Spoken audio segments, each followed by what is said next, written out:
busca pela felicidade vai colocar você numa enrascada, tá? Hoje eu faço conteúdo para casais tem 1 ano. Eu posso dizer assim para você sem medo de errar, tá? Não tô exagerando. O top 1 assuntos que levam um casamento a se destruir é uma busca ilusória de uma felicidade hipotética. O cara começa a viver um casamento que não tá lá essas coisas, ele começa a negligenciar o tempo com a esposa, o tempo com os filhos, o tempo em casa, ele começa a exageradamente colocar a atenção dele nas coisas externas, sejam coisas lícitas, tá? Tipo trabalho ou outras atividades externas longe da esposa, e ele espera que mesmo assim o casamento continue sendo um lugar de desfrute, um lugar de prazer, sendo que o que está sendo feito é um distanciamento lento, tá? É um distanciamento assim, ó, paulatino que vai acontecendo. No começo, lembra do seguinte, vocês eram apaixonados, no começo vocês era namorido, né?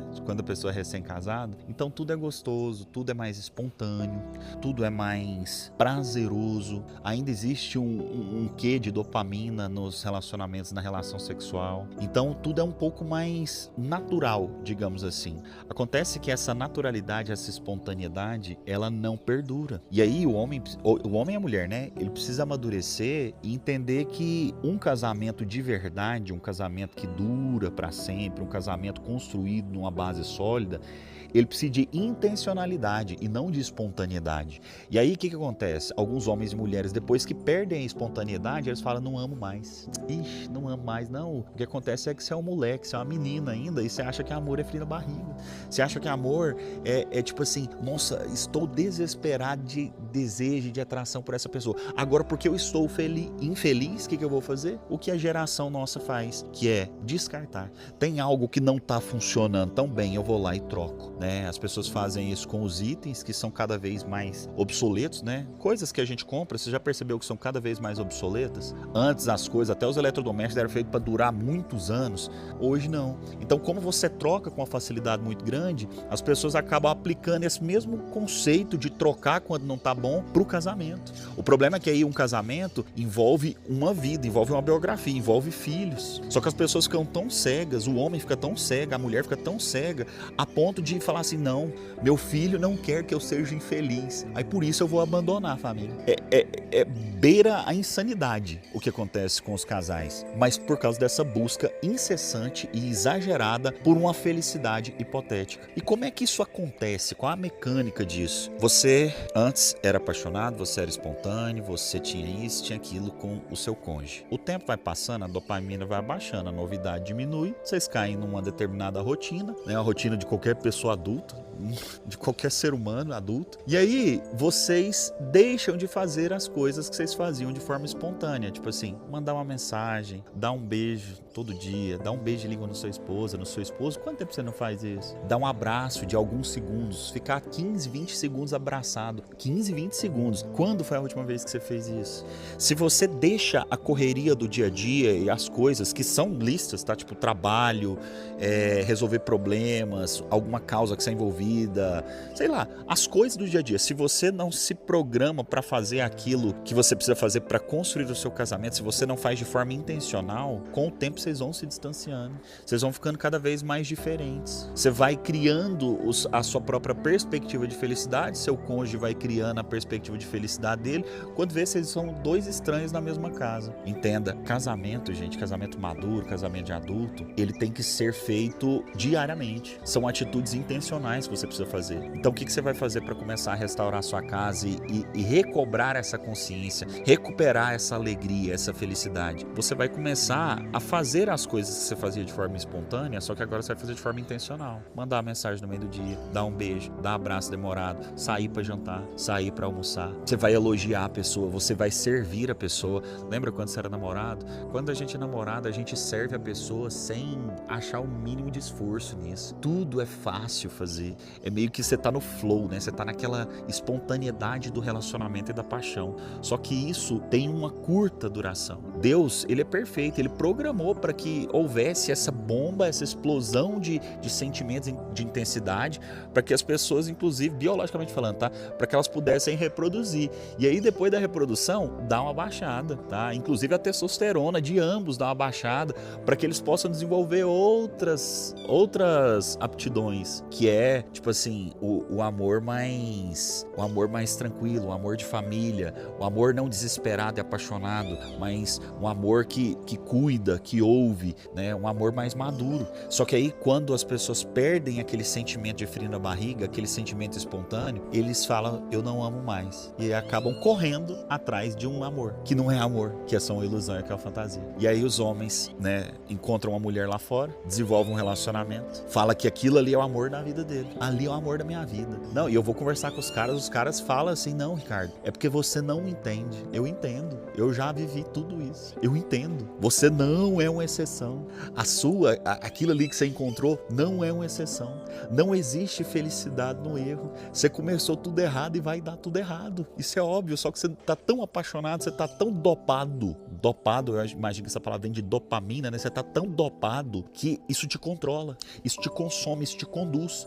Isso toma decisões por você. E as pessoas ficam tão cegas a ponto de ferir os próprios filhos. Tipo assim, não basta. Ele tá ferindo o cônjuge, que é assim, é uma só carne com ele. Mas eles ferem o próprio filho. Tem homens e mulheres que saem de casa e simplesmente param de ter contato com o filho. Ligam uma vez por semana e olha lá. Por quê? Porque ele tá tão preocupado em buscar aquela felicidade dopaminérgica lá fora, que todas as outras coisas perdem o sentido pra ele. Tá na hora de se amadurecer, mano.